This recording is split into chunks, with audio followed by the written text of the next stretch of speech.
I'm a firm believer in the right tool for the right job. That's true if I'm using a Phillips head screwdriver to hammer in a bolt, or it's true when it comes to headphones and earbuds. You see what I did there, right? On purpose. You got that?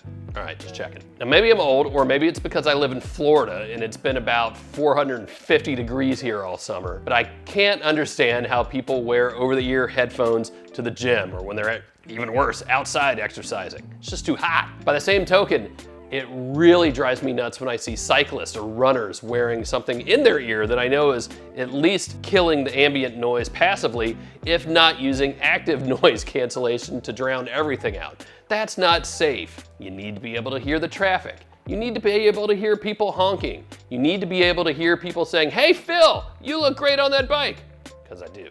So, the right tool for the right job. When I'm riding my bike, I want headphones or earbuds or whatever that let in as much ambient sound as possible, but still let me listen to a podcast or music or even take a phone call. So for years, I've had the bone-conducting Shokz Aeropex. That was then, this is now. Shokz is just Shokz.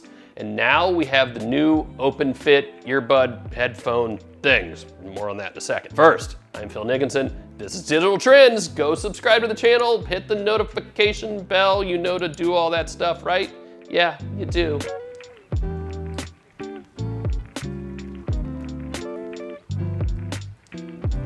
All right, so you know how regular earbuds work, right? They go in your ear with a tiny little speaker and block out most of the sound passively, or use active noise cancellation to listen to what's going on around you and phase it out, all this technical stuff. Don't worry about that. Well, the OpenFits are a little different. They don't go in your ear. They don't even go on your ear. They sort of just hover right outside your ear like that. So instead of bone conduction like my old Aeropexes, these use air conduction. It's a lot like a normal speaker, actually, if you think about it. The sound goes through the air into my ear hole and eventually up into my brain. But that they're hovering over my ear means that I'm still getting all the ambient sound of cars and people and whatever else it is that I need to hear as I'm out riding if I want to stay safe. Now the sound going through the air into my ear, that's good and bad. The good is that it lets in all the ambient noise, right? It lets in the cars and the people and the traffic and the things I need to hear when I'm out riding if I want to stay safe. So for me, when I'm cycling, I need to hear the traffic coming up behind me. I need to hear somebody yelling, "Hey Phil, you're really close to making the Tour de France this year." Really?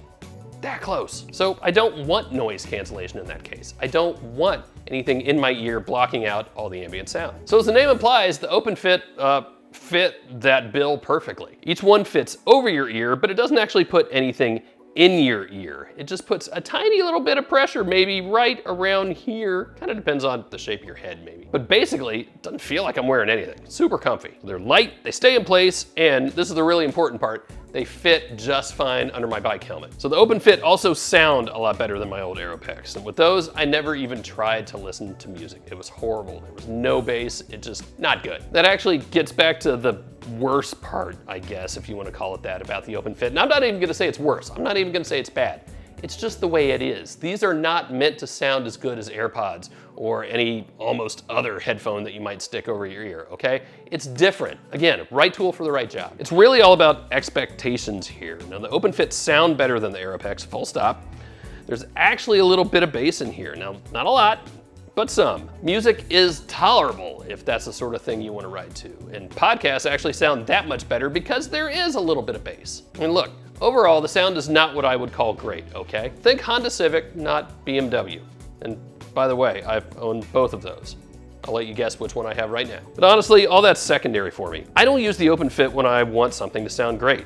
I use them when I'm riding my bike, or maybe walking outside. I can't run anymore. Just here's what that looks like. So yeah, I use them when I need to hear things around me, like when I'm walking the dog in the morning, all right? Right tool for the right job. All right, a couple other nits I'm gonna pick here, all right? Some are bigger than the others. So it's great that the charging case uses USB-C, but it's less great that one end of that cable is USB-C-A, you know, the big fat one, the old one.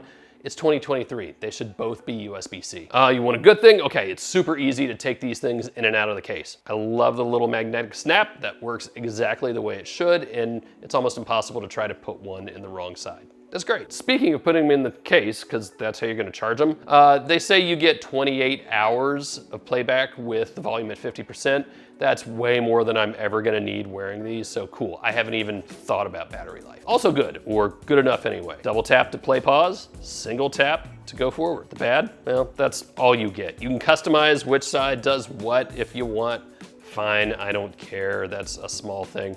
By the way, the app that you can get with these, totally don't need it, but if you want to customize anything, or actually you should go ahead and install it because it's how you're gonna update the firmware, and everybody loves new firmware, right?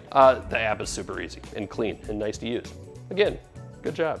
Back to the bad, no sort of volume control. You gotta use your phone for that. Not a huge deal for me when I'm writing. I'm not adjusting the volume all that much, but again, it's just kind of a pain. It's finished on a good. The price, $189 retail. That's before any sort of sales or anything. That's not bad, I think. You know, again, amortize that out depending on how much you think you're gonna wear them. For me, that's about right. That's a good sweet spot. Here's the bottom line for me. If you're a runner or a cyclist or just someone who doesn't like things in your ears, but you still want music to sound decent, then the OpenFit get the job done. If you need to be able to hear what's going on around you, but you still want to hear music or podcasts or whatever, this is what I get. And absolutely, when I'm out walking the dog or riding my bike or whatever, this is what I'm gonna be wearing. If I wanna listen to music and really get that perfect good sound, well, then I'm gonna go with something else. Again, right tool for the right job. So that's it. One more time, go hit the notification bell, subscription thing, all that stuff. More great videos from Digital Trends coming up. See ya.